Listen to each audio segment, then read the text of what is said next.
Hello everyone, मैं Prakash Khandelwal, GS faculty, Doon defence academy, Dehradun. बच्चों, मैं आज आपके लिए जो जानकारी लेके आया हूं, बड़ी इंपॉर्टेंट जानकारी है आपके लिए। और शायद इस जानकारी को प्राप्त करने के लिए अब बहुत सारी गूगल साइट्स देखते होंगे, लेकिन प्रॉपर आपको सही जानकारी नहीं मिल पाती। तो मेरी पूरी कोशिश है कि मैं आपको आज एनडीए के बारे में वो जानकारी प्रदान करूं, जीएस सब्जेक्ट के बारे में, जो हर बच्चा जानना चाहेगा। इस वीडियो को आप अंत तक देखिए कंप्लीट, और इसमें बताई गई सारी बातें आप अच्छे से अगर तैयार करते हैं तो आपको बहुत बड़ा फायदा मिलेगा अपने जीएस के पेपर के अंदर। एनडीए में बहुत अच्छा आप स्कोर कर पाएंगे। हमारा पहला पॉइंट है how to get better marks in GS. तो आप जीएस में बेटर मार्क्स कैसे प्राप्त करेंगे? देखिए, वैसे तो आप सभी सब्जेक्टों में अच्छे मार्क्स प्राप्त करते हैं, चाहे वो मैथ हो, चाहे वो इंग्लिश हो, चाहे वो साइंस हो, चाहे वो जीएस है। बट जीएस एक ऐसा सब्जेक्ट है जो आपको बहुत अच्छे नंबर दिला सकता है इस एनडीए एग्जाम में। मैंने यहां पे कुछ आपके लिए सिलेबस के अकॉर्डिंग आपको कुछ अच्छी बातें इसमें रखी हुई हैं, आप इनको ध्यान से देखना। तो यहां पे हम बात करेंगे सब्जेक्ट वाइज। हमारे जीएस के अंदर जो कंटेंट है, नया बच्चा जो पहली बार एनडीए का एग्जाम देने आया है, उन बच्चों के लिए जानकारी बहुत ही इंपॉर्टेंट होने वाली है, क्योंकि सच मायने उन्हें पता ही नहीं है कि जीएस के अंदर कितना सिलेबस कवर करना है और कौन कौन सा सिलेबस जीएस में होना चाहिए। देखिए, सब्जेक्ट की बात करें तो ज्योग्राफी, हिस्ट्री, पॉलिटी, इकोनॉमिक्स और करंट अफेयर्स, इन सब से मिलाकर हमारा जीएस का पोर्शन तैयार होता है। अगर मैं वेटेज वाली बात करूं तो वेटेज के हिसाब से आप देखिए, ज्योग्राफी जो आपका सब्जेक्ट है, ज्योग्राफी के अंदर 20 क्वेश्चन, ठीक है, तो 20 क्वेश्चन जो आपको मिलने वाले हैं, 20 क्वेश्चंस आपके ज्योग्राफी के होते हैं, ठीक है। टोटल 50 क्वेश्चन आपको पता है, टोटल 50 क्वेश्चन होते हैं, 50 क्वेश्चंस, उसमें 20 क्वेश्चन आपके ज्योग्राफी से आते हैं। बाकी 20 में आपका हिस्ट्री, आपका पॉलिटी और आपका इकोनॉमिक्स, इन तीन को मिलाकर आपने 20 क्वेश्चंस का ग्रुप तैयार करना है, ठीक है। 20 क्वेश्चंस यहां से आप तैयार कर पाएंगे। 20 पे आपका ज्योग्राफी हो गया, 20 पे आपका हिस्ट्री, पॉलिटी और इकोनॉमिक्स को मिला के होगा, और 10 क्वेश्चंस का ग्रुप आपका रहेगा करंट अफेयर्स का, ठीक है। तो 10 क्वेश्चंस आप करंट अफेयर्स के प्रिपेयर करेंगे। इन सब से मिला के आपके 50 क्वेश्चंस का ग्रुप बनता है आपके जीएस का। मतलब अगर एक क्वेश्चन 4 नंबर का है तो मल्टीप्लाई करके आपका हो जाएगा 200 मार्क्स का, तो टोटल पेपर आपका 200 नंबर का है। ओके, तो अंडरस्टैंडिंग आपको ये जो सब्जेक्ट आपको दिखा है, इन सब पे आपकी नॉलेज होना बहुत जरूरी होगा। नेक्स्ट, हमारे पास स्ट्रेटजी क्या होनी चाहिए, हमारे पास प्लानिंग क्या होनी चाहिए, हम क्या तैयार करें, कैसे तैयार करें, ये बड़ा उलझेला वाला मामला होता है, तो हमें इसको सुलझाना है। तो प्लानिंग कैसे करेंगे? Prepare topics in the best possible way. जो चैप्टर आपको बहुत अच्छे से तैयार हो किसी भी सब्जेक्ट के, उनको बहुत अच्छे से प्रिपेयर करना है। और वो प्रिपेयर कब कर पाओगे आप? जब आपको प्रॉपर सिलेबस पता हो कि कौन कौन सा सिलेबस है।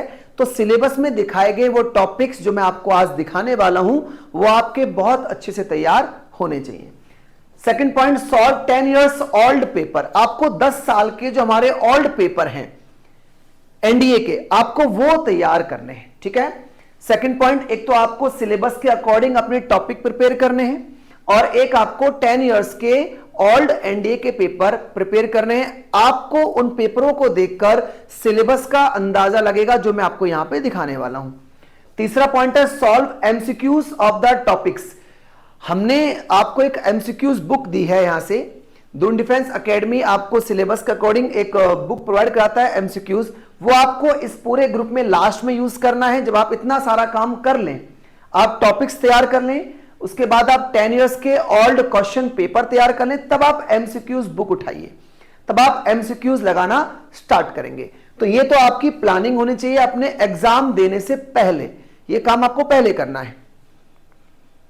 Select your best subject. तो मैंने आपको यहां 4 जो सब्जेक्ट दिए हैं, करंट अफेयर्स अलग पोर्शन हो गया, चारों सब्जेक्ट आपको बहुत अच्छे से तैयार करने हैं। वेटेज में आपको पहले ही बता चुका हूं, इसका 20 मार्क्स है और इन तीनों का 20 मार्क्स होगा, ठीक है।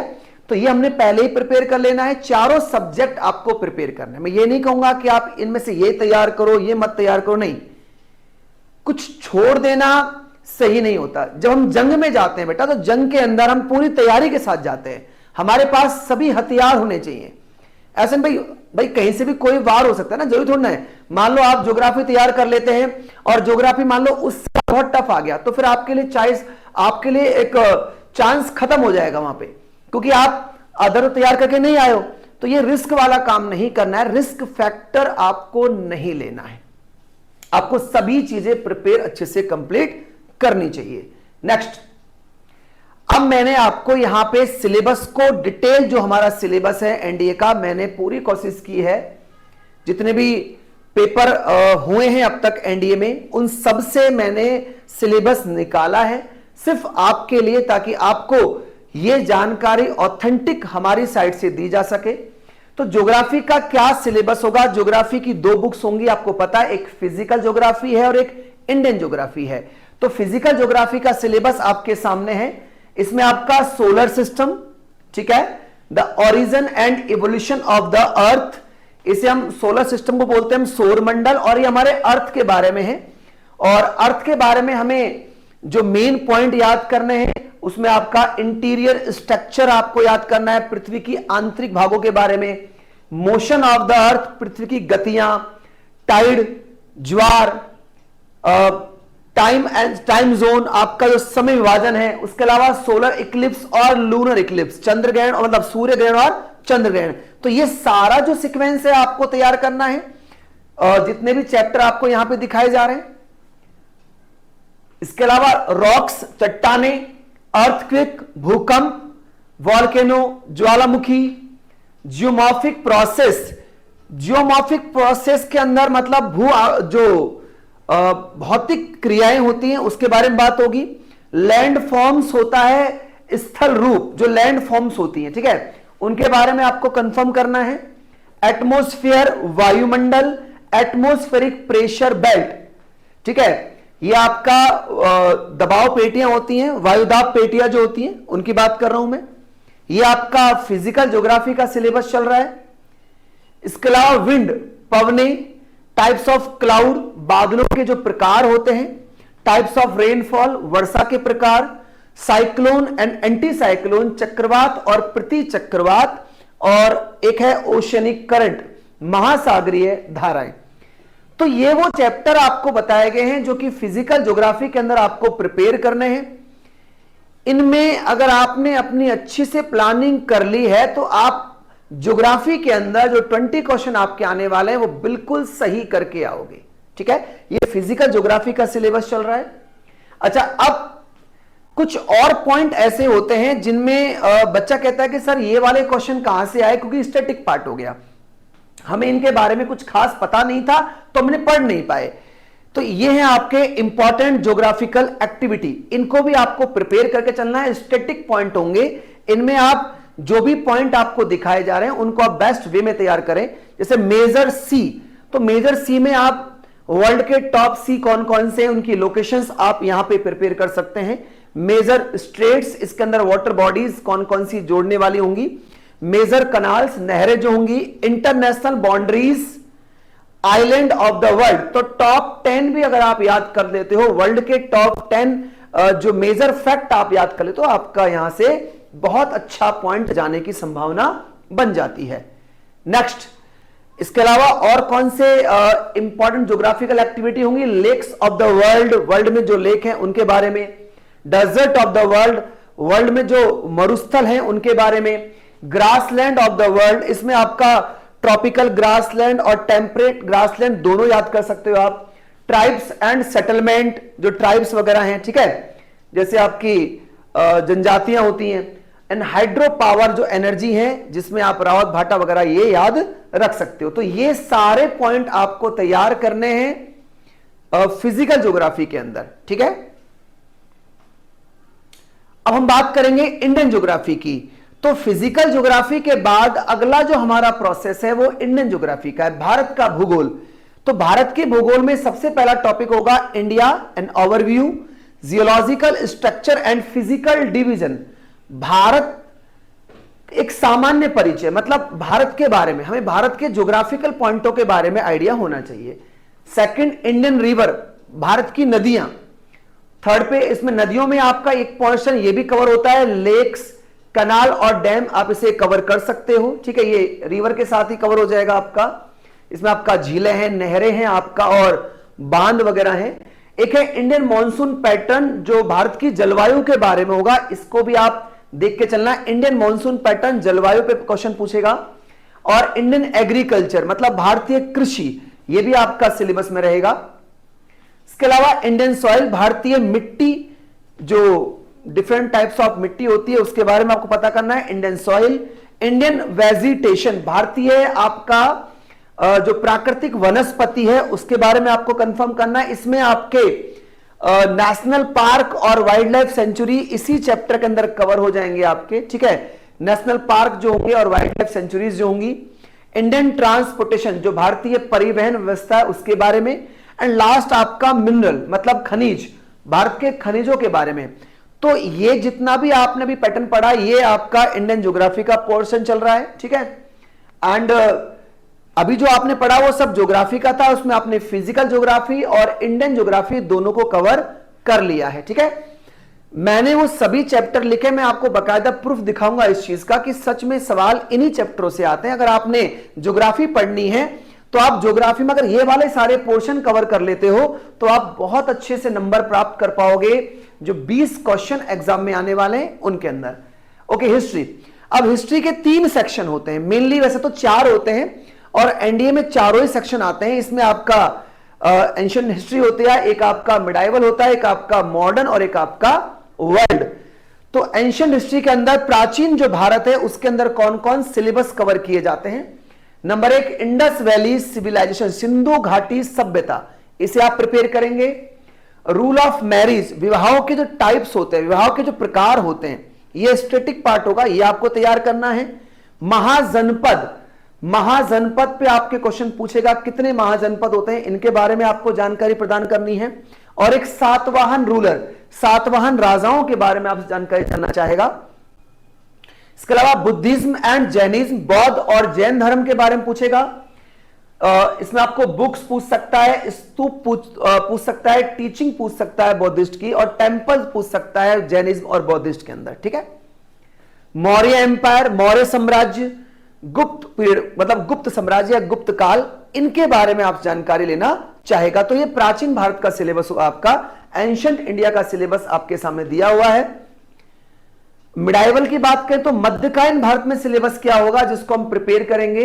इसके अंदर आएगा इंपॉर्टेंट ट्रेवलर्स, जो इंपॉर्टेंट यात्री जो इंडिया में आए उनके बारे में, भक्ति और सूफी संत, भक्ति और सूफी संतों के बारे में, विजयनगर एम्पायर, विजयनगर साम्राज्य के बारे में जानकारी जानना चाहेगा, और एक मुगल कल्चरल एक्टिविटी, मुगलों की सांस्कृतिक जो उनकी एक्टिविटी है उसके बारे में जानकारी चाहेगा। मुगलों को पॉलिटिकल पॉइंटों पे सवाल आजकल एग्जामिनर नहीं बना रहा है, ठीक है। तो आजकल केवल और केवल कल्चर एक्टिविटीज को फोकस करते हुए चलना है। तो मुगलों में केवल हमें सांस्कृतिक उनकी जो उपलब्धियां हैं उन पे हमें ध्यान देना है। यह सिलेबस आपका मॉडर्न का है, मॉडर्न हिस्ट्री का सिलेबस है। इसमें आपका एडवेंट ऑफ यूरोपियंस, यूरोपियंस जो यूरोपीय जाति इंडिया में आई उनके आने का सीक्वेंस क्या होगा उनके बारे में बताना है आपको। कॉमर्शलाइजेशन ऑफ एग्रीकल्चर, इसमें लैंड फॉर्म्स होंगे आपके, मतलब लैंड रेवेन्यू सिस्टम के बारे में आपको जानकारी प्रदान करनी है।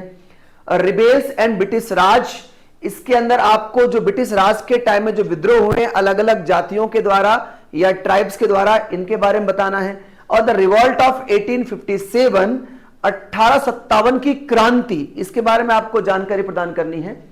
Rise of social reform movement, मतलब समाज सुधार, समाज सुधार में आपके बहुत सारे सोशल रिफॉर्मर्स आपको तैयार करने हैं। स्वामी विवेकानंद हो गए, राजा राम मोहन राय हो गए, ठीक है, दयानंद सरस्वती हो गए, इनके बारे में। नेशनल मूवमेंट, राष्ट्रीय आंदोलन। अब नेशनल मूवमेंट के 3 पार्ट आपको तैयार करने हैं। इसके अंदर आपका 1885 से लेकर 1905 का टाइम आपको तैयार करना है, 1905 से 1919 तक का टाइम आपको तैयार करना है, और लास्ट है 1919 से लेकर 1947 जब तक आपको आजादी नहीं मिल जाती तब तक का आपको टाइम तैयार करना है। ओके, तो ये हमारा सिलेबस जो रहा वो हिस्ट्री का रहा, और वर्ल्ड हिस्ट्री का सिलेबस हमने जो आपको जारी किया है उसमें मेजर 4 टॉपिक आप तैयार करेंगे वर्ल्ड हिस्ट्री में। एक आप तैयार करेंगे इंडस्ट्रियल रेवोल्यूशन, मतलब औद्योगिक क्रांति। एक आप तैयार करेंगे अमेरिकन रिवॉल्यूशन, अमेरिकी क्रांति। एक आप तैयार करेंगे फ्रेंच रिवॉल्यूशन, फ्रांसीसी क्रांति। एंड एक करेंगे रशियन रेवोल्यूशन, रूस की क्रांति। तो 4 चैप्टर अगर आप तैयार करेंगे वर्ल्ड हिस्ट्री में, विश्व इतिहास के अंदर, तो आपका वो सिलेबस भी वहां से कवर हो जाएगा। अब हम बात करेंगे इंडियन पॉलिटी पर। भारतीय जो संविधान है, राज्य व्यवस्था जो है, उसके बारे में जानकारी प्राप्त कर रहे हैं कि इसमें क्या सिलेबस आ सकता है। तो इंडियन पॉलिटी में आपका नंबर 1 टॉपिक है framing of the Indian constitution. भारतीय संविधान का जन्म, फ्रेमिंग कैसा हुआ, उसकी रूपरेखा क्या है, उसके बारे में आप बताएंगे। उसमें आपका कई सेक्शन कवर होते हैं, उसमें आपके सोर्स आएंगे, आपने कहां से क्या लिया है, मेजर कमिटीज आपको पढ़ाई जाती हैं, शेड्यूल्स और एक प्रियम्बल। तो ये आपका पहले चैप्टर का सिलेबस होगा इस फ्रेमिंग का। फिर हमारा पार्ट वाइज सिलेबस बटा हुआ है पॉलिटी के अंदर। तो पार्ट फर्स्ट में आपका territories of union of India आ जाएगा आपका। पार्ट सेकंड आपका हो जाएगा सिटीजनशिप। पार्ट थर्ड हो जाएगा आपका फंडामेंटल राइट, ये आपका पार्ट थर्ड हो जाएगा। पार्ट 4 हो जाएगा आपका डीपीएसपी। डीपीएसपी मतलब directive principle of state policy, मतलब राज्य के नीति निदेशक सिद्धांत आप यहां कवर कर पाएंगे। पार्ट 4A में फंडामेंटल ड्यूटी, मतलब मौलिक कर्तव्य। मौलिक कर्तव्य आपके पार्ट 4A में होंगे। पार्ट 5 में आपका यूनियन एग्जीक्यूटिव है, मतलब संघीय कार्यपालिका। तो संघ के बारे में बताएंगे आपको, उसके सेक्शन ये दिए हुए, उसमें आपका पीएम भी आएगा, प्रेसिडेंट भी आएगा, राष्ट्रपति भी आएगा, पार्लियामेंट, संसद भी उसी का हिस्सा होगा, वाइस प्रेसिडेंट, उपराष्ट्रपति भी आपका यूनियन एग्जीक्यूटिव का पार्ट होगा, और अटॉर्नी जनरल मतलब महान्यायवादी, ये भी आपके सिलेबस में काउंट होगा पार्ट 5 के अंदर। ये सारे पॉइंट पार्ट 5 में आते हैं। उसके बाद पार्ट 5 में आपका जुडिशरी आता है, सुप्रीम कोर्ट और हाई कोर्ट आपका पार्ट 6 में चला जाता है, ठीक है।